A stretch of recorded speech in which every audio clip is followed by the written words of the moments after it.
खरं तर एल्फिस्टन पुलाचं बांधकाम उद्यापासून सुरू होणार होतं, पण आता ते पुन्हा एकदा लांबणीवर गेल्याचं पाहायला मिळतंय।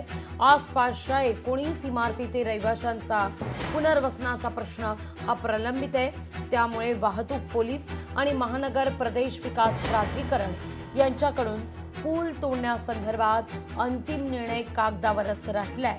आढावा घेतलाय या ठिकाणावरून आपल्या प्रतिनिधी भाग्यश्री प्रधान आचार्य यांनी। आपण आहोत आता एल्फिस्टन पुलावर। 125 वर्ष जुना हा पूल आहे आणि हा पूल अतिशय जीर्ण झालेला आहे, हलतोय। त्यामुळे पाडण्याचं जे काम आहे ते प्रशासनाने खरं तर हाती घेतलेलं होतं, मात्र आजूबाजूचे जे रहिवासी आहेत त्यांचा याला प्रचंड विरोध असल्याचं पाहायला मिळालं होतं।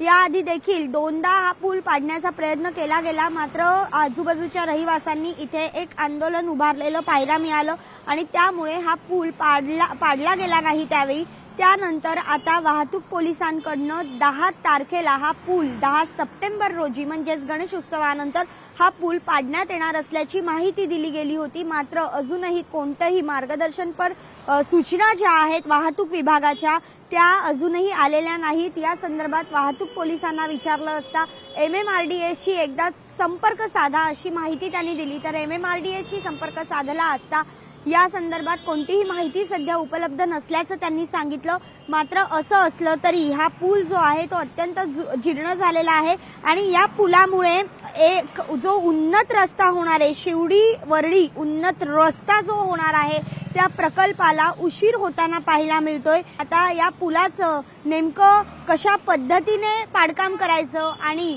जे आजूबाजूला रहिवासी आहेत त्यांचं पुनर्वसन कसं करायचं, त्यांच्या ज्या पुनर्वसनासंदर्भातल्या मागण्या आहेत त्या पूर्ण होणार का आणि या पुलाच्या बांधकामाचा जो मुहूर्त आहे तो मिळणार का हे बघणं देखील आता महत्त्वाचं ठरणार आहे। व्हिडिओ जर्नलिस्ट निकेश मोरेसह मी भाग्यश्री प्रधान आचार्य, लोकशाही न्यूज, मुंबई। लोकशाही मराठी ऐका, पहा, जागरूक रहा।